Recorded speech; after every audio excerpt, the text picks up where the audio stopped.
going to learn about operational success. Here we go.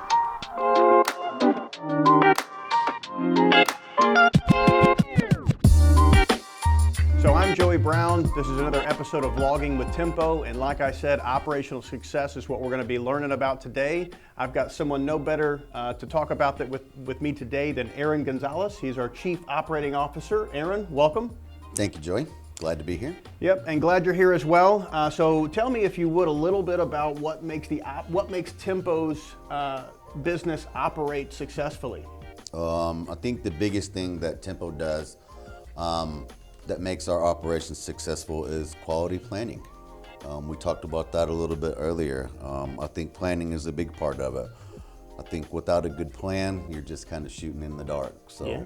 We put a lot of time and effort into planning, and then throughout the year, my job is really just to monitor the plan, make sure that we're not getting off the path, and when I see roadblocks or obstacles, I try to remove them for you guys so y'all can just keep on trucking. Well, so you put it really well. Tell me a little bit more about what is a plan, and when do we start that planning for every year? Because I'm assuming the plan may change from time to time. So when do you kind of start creating that plan every year? So I think we're always planning. Mm-hmm. To your point, things are always changing. I think for those of you that are familiar with the budget and then the forecast throughout the year, I think planning really starts mid-year for what we want to do next year at the executive level. Right. We will start looking at where we're at. We'll compare that to where we want to be, say, in 2030 or beyond. Then we'll make adjustments to what we think we need to do for that next year to stay on path. So kind of like the BHAG. The BHAG, yeah. We actually created that in 2020. Right. End of 2019, we put that BHAG together. And so, until we change that, we'll kind of measure each year against that and then plan around the next year to keep us moving towards that goal. Yep. So the good part about having a BHAG, at least for Tempo, is just making sure that we're looking into the future and we're seeing exactly what we're trying to do, and then making sure that each year we're making sure that we're taking those steps, creating those milestones, fortifying the plan to make sure we're going to hit it. And sometimes strategy changes. You never know. Yeah. Economics, business changes. COVID's a great example of having to change the dang plan. Yeah. Well, same thing with refrigerant. Yep. And really, what does A2L mean to the business? That's a big was plan. Another one. It was. Yeah. So we see lots of different changes. I know that strategic planning is a big part of what we do. We take that into, let's say early September, kind of fortify it all through October. Then November, we're kind of setting things in motion.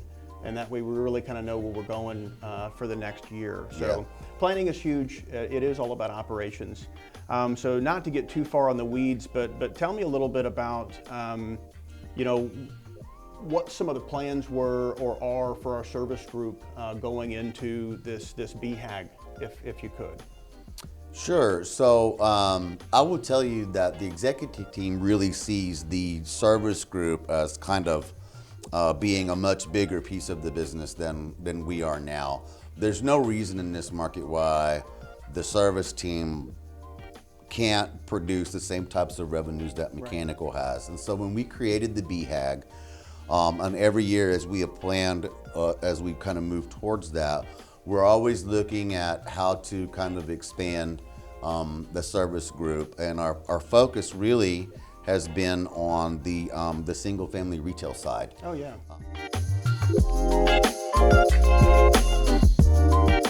Well, knowing that a lot of that's got with the memberships or the club memberships, that is a bulk of our business and growing that. And we do get a lot of that from our construction business as well. We're roughly putting in 60, well, let's just say 6,000 on average homes a year.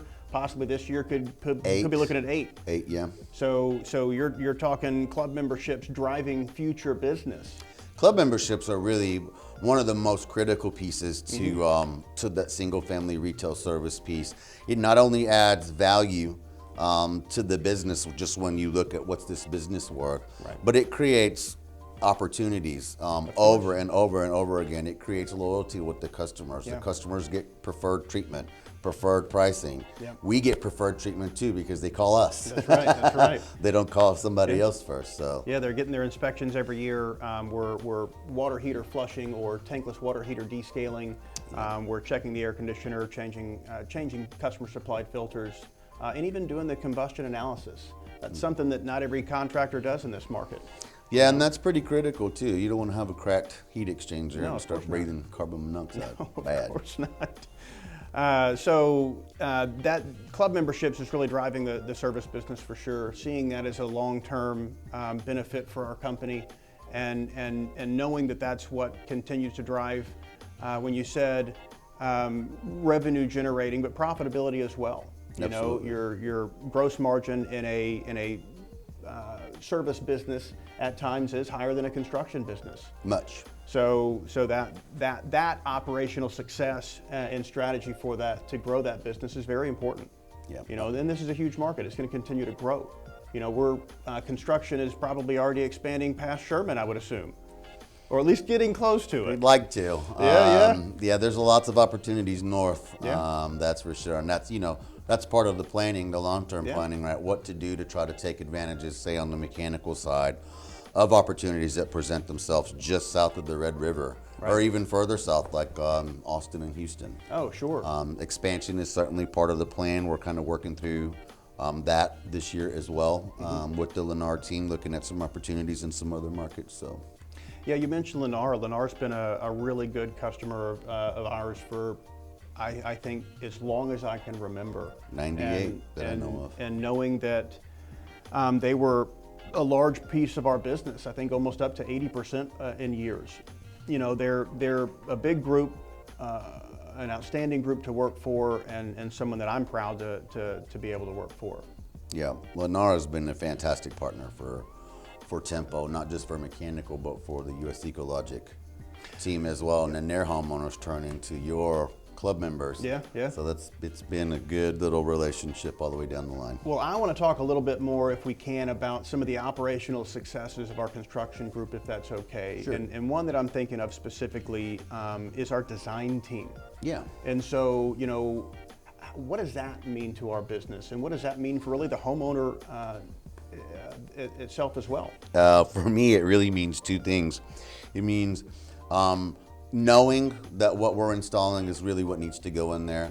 And for the homeowner, what it means is they can have confidence that they're going to move into a house they're not going to have problems out of. You talk about the design team. There was a lot of changes happening in design when I first came to Tempo. And those changes, however you can look at it on paper, have really turned into a reduction in warranty expense, reduction in warranty claims, a lot happier builders, and the conversations are really different now when we're dealing with a builder who has a homeowner that thinks there might be an issue related to sizing. Right.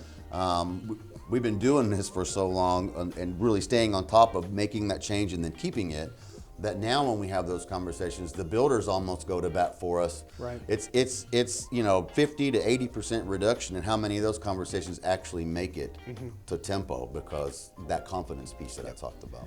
Well, the design conditions or the design parameters, specifications that builders are building to now are so different than they were 5 years ago, even 10 years ago. Yeah. So you're talking about keeping up with a fluid industry and making sure that these homes are built to these specifications and designed to these specifications. And that's another thing that, you know, speaking to design, that's another thing that our US Eco group, I think, like one of the best in the country. I would, yeah, hands down. They are out right now in Washington, D.C., receiving the Energy Star Partner of the Year award. Again, I believe this is the 5th time in a row. Was it 5th or 6th? Something like that. Sounds about right to me. We'll ask Eric. Yeah, yeah. But yeah, no, you know, the US Eco Group, the work that they do is really interesting too. Their focus, it might seem to those on the outside looking in that they're just inspecting stuff. Really what they're doing is they're helping these builders and the marketplace deliver a more valuable product to the homeowner that's gonna be cheaper to operate, easier to live in, and last a lot longer and hold its value better. Yeah, and comfortable. Comfortable. Comfort's the number one thing for, I think, any consumer. And when you're living in an uncomfortable home, And we specifically get to deal with that in service maybe much more than anything else. You really suffer, right? Yeah. And that's when the energy cost or the costs go up. And now here I am trying to heat and cool this inefficient home. And when you're able to be comfortable in a place and knowing that what goes into the design for these new construction homes, that's a lot of work. Yeah. It's not just pulling information out of the air. We're using industry data and required data from our state. Yeah, and the mechanical team does that on address level. Yeah. So if they produce 8,000 houses on the ground this year, they will have run those load calculations for all and done a design specific to the address for all 8,000 of those homes, which I think is impressive. It's super impressive. Yeah. I think there are very few contractors who are actually doing that in-house. A lot of people farm that out for third parties. Not saying that you can't trust a third party, but being able to walk the walk and talk the talk is very important to us. I feel like why pay somebody else to do it if we can do it better? Yeah, no, no doubt, and couldn't agree more. True. So, as we sit here and talk about operational success, it's hard to not bring up people, and knowing that we're in the people business on every layer of things that we do. Tempo being an ESOP company, employee stock ownership plan. Tell me a little bit about the operational success you see with our people. Well, I think, the reason why we see so much success with our people, not that we're perfect, we do people first, right? Right. That's one of our 4 pillars. I think that Tempo does a great job really consistently looking at people's situations, whether they're a partner here, whether it's a homeowner in distress, whether it's a builder with a problem, and try to factor in the people piece. Empathy, I think, is the big people part, and I think that this company really has a lot of empathy. I think it drives. It doesn't dictate our decision-making process. Yeah. I think Yeah, kind of definitely couldn't agree with you more. The core value of people first, partnerships over transactions, speaks to what it means to be a person first. We're not looking for to take advantage of a situation. We do see that this is real life we're dealing with, and it's not a game to play with. And we're also not perfect, and I think that's important when you get people involved. You have to admit your mistakes and then come to the bat and take care of those too, which is something else I think we really do a great job at. It's not it's not as fun as as the first stage and usually how we get there, but well, it's you said it. Making mistakes is part of doing business. And failure breeds success. That's how you learn. Yeah, if you know what failure looks like, you also know what success looks like. And I think that we succeed a lot more times than we fail. But we also highlight the failures, we talk about them, we make sure that we know why we failed, and we create plans to make sure that we don't continue to do that. Yeah. Almost on every level, whether that's project related or a decision making within the company about anything else. So operational success, we can probably talk about it most all day. Had a heck of a time doing with you today. Is there anything that I may have missed that you wanted to cover? I don't have anything else, Joe. I think we covered it pretty well. Yeah. So, and you know what? I tell you what. So we're going to keep doing vlogging with Tempo for a while. We've got our viewership, and really, if there's anything that we may have not covered, whether it be operational at all, send a question. Send a question.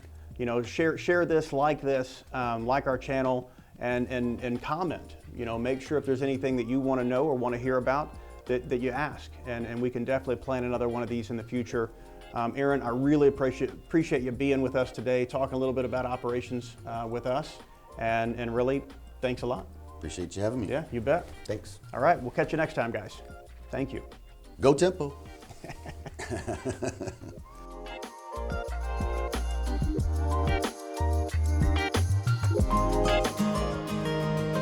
Thank you for choosing Tempo Air. My name is Jasmine. How can we make your home more comfortable today?